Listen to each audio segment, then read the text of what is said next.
విశాఖపట్నం అనేది ప్రపంచ పటంలో ఏ స్థాయిలో ఉందో మనందరికీ తెలుసు.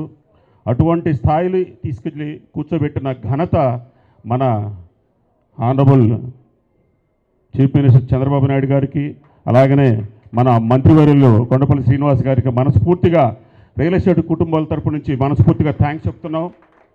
ఇంత ఆనందాలు నవ్వులు చూసి చాలా సంవత్సరాలు అయింది సార్. మేము రియల్ ఎస్టేట్ పీపుల్ అందరం చూసారు, అందరం అంత బాగా నవ్వుతున్నారు. ఈ మాట అంటే ఆల్మోస్ట్ ఒక 6-7 ఇయర్స్ అయిపోయింది సార్. మేము అందరం కూడా ఆనందపడి ఇవాళ ఈ 1.5 ఇయర్లో చాలా చాలా హ్యాపీగా ఉన్నాం.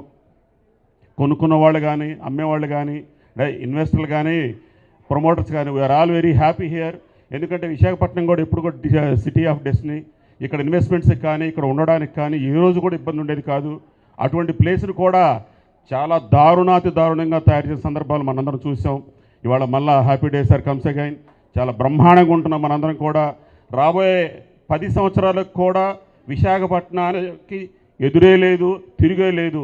కొనుక్కునే వాళ్ళు కళ్ళు మూసుకొని ఎక్కడైనా కొనండి, అప్రూవల్ లేఅవుట్స్లో ఎక్కడైనా తీసుకోండి. చాలా అద్భుతమైన ఇన్వెస్ట్మెంట్స్ బ్రహ్మాండంగా రాబోతున్నాయి విశాఖపట్నానికి. సో ప్రతి ఒక్కళ్ళకి మనస్ఫూర్తిగా I wish you all the best. God bless you. ఇన్వెస్ట్మెంట్కి this is very right platform. ఇంతమందిని మాట్లాడుకొని మా చారి గారు మాట్లాడుకోకపోతే చాలా తప్పు అవుద్ది. ఎందుకంటే ఇటువంటి మంచి కంపెనీస్ని, మంచి వ్యక్తులను తీసుకొచ్చి ఇంత మంచి ప్లాట్ఫామ్ క్రియేట్ చేసిన మా టీవీ9 చారి గారికి కూడా ధన్యవాదాలు తెలియజేసుకుంటూ, ఇటువంటి ప్రోగ్రామ్కి మా రియల్ ఎస్టేట్ కుటుంబ సభ్యులందరూ ఆశీర్వాదించుకొచ్చిన మన మినిస్టర్ గారికి కూడా, కొండపల్లి శ్రీనివాస్ గారు కూడా మరొక్కసారి మనస్ఫూర్తిగా ధన్యవాదాలు తెలియజేసుకుంటూ సెలవు తీసుకుంటున్నాను. Thank you so much. I wish you all the best.